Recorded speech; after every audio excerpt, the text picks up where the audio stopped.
Good morning, good afternoon, and good evening to all of you tuning in from around the world, and welcome to the new online series of conversations about the future of water powered by Qatium.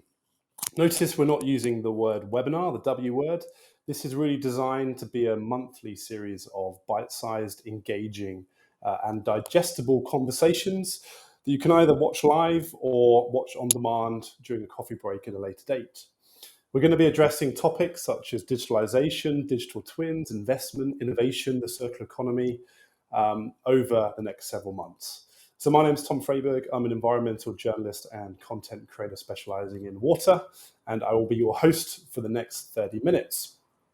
So to kickstart this series, and because we're at almost the very end of the year, we're going to look ahead to the future, but not that far ahead. Certainly more ahead than some of the politicians at 10 Downing Street, recently enjoying a cheese and wine party.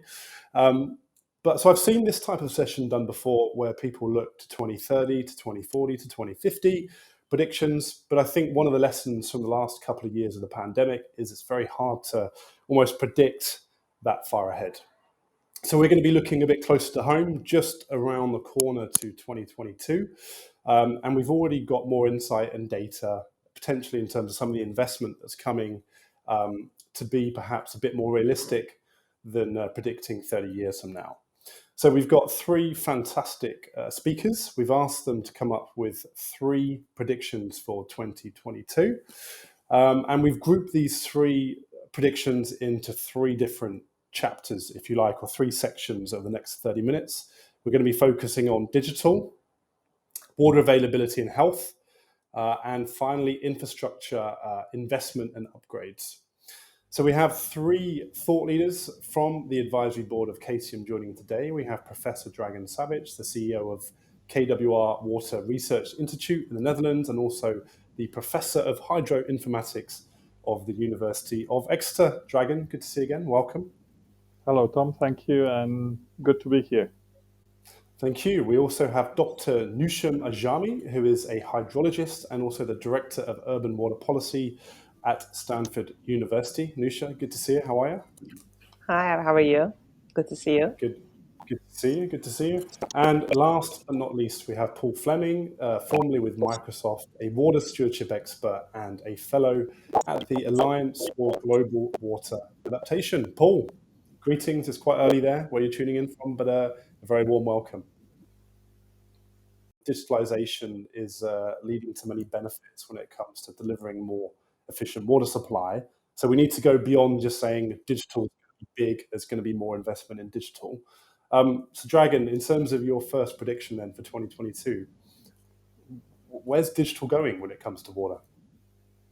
Well, thank you, Tom. And I thought it was a pretty safe bet that we start with digital because the water industry is already kind of moving in that direction, probably not as quickly as we would like. But the key thing for me is that we are realizing that digitalization is not only about technology, that it is quite a lot more about the culture of the water sector and also the way that the water sector is dealing with the risks, including the risk of changing their own culture. And also what I would expect to see over the next few years is that the benefits from the implementation of digital technology and of training people in the water industry to better use the tools, I think those benefits will be better elucidated. But also the costs. So the entire package is going to be delivered in much better way. And if I may add a few more things, few more thoughts about the future, is that so far, quite often we would see one type of technology being implemented or being piloted first, tested, and then implemented when it shows its benefit. But what I am going to expect to see is more and more of integration, because that's the key benefit of digitalization. Uh, More integration of the technologies and ideas from various sectors. For example, remote sensing and sensing on the ground will be integrated and give a better kind of actionable decisions to the people using them in the water industry. So for me, those are the key points, that digitalization is moving away a little bit from the tools, but more towards people who are going to use those tools, and also that benefits, risks, and costs will be better elucidated by those providing digitalization tools or doing or digital transformation within the water sector.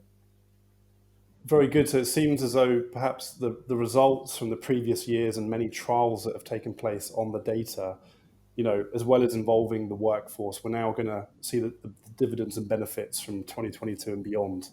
And I think it's right what you said at the very start. There's still perhaps a spectrum of maturity when it comes to utility adoption of digital. But great, thank you, Dragan. I think that's a nice link to Newsha, because when you're talking about digital transformation, you've mentioned previously about workforce development. So this ties to perhaps Dragan's angle of going beyond the technology. So maybe you could comment of how you see this playing out in 2022. Sure. So I think Dragan put it quite well. I think that this transition is happening, but slowly.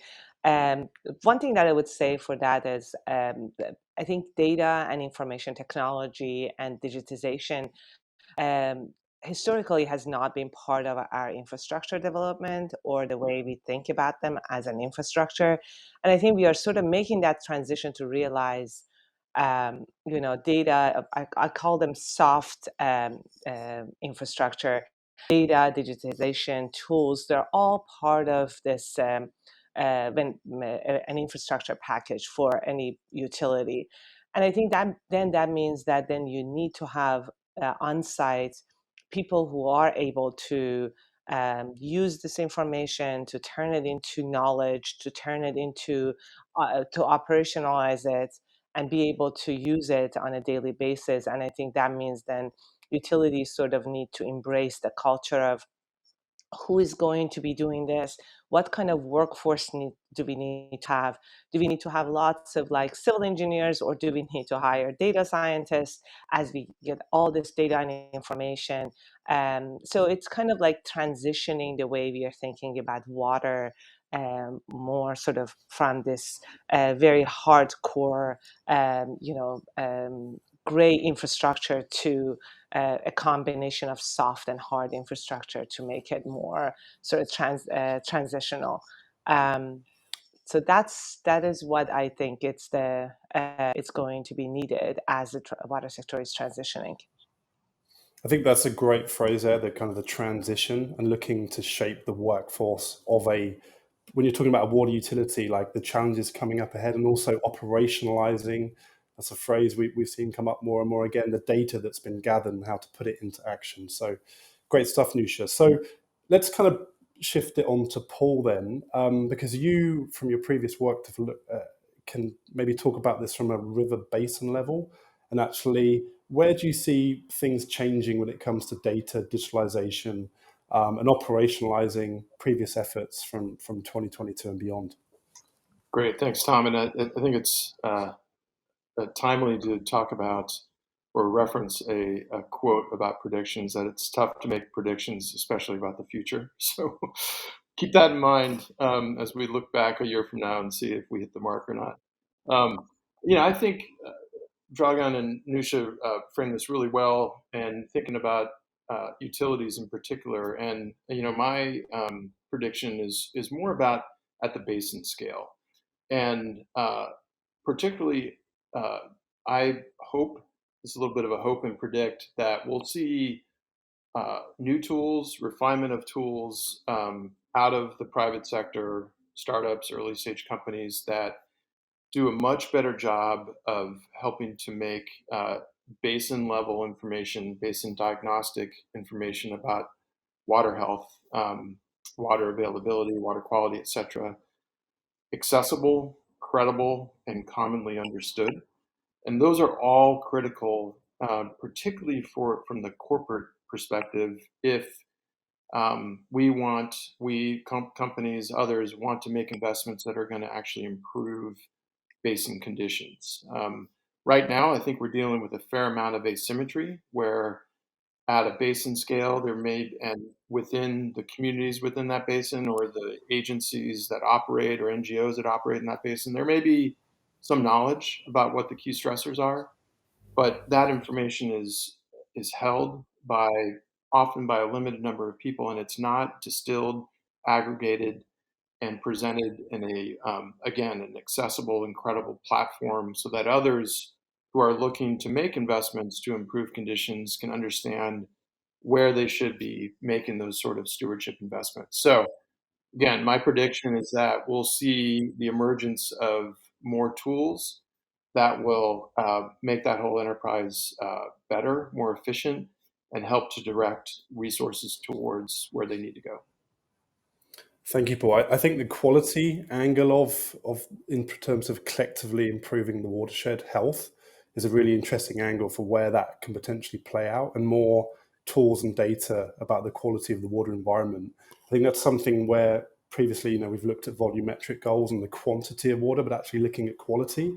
And as you mentioned, sharing knowledge internally within multiple stakeholders, that's something really interesting.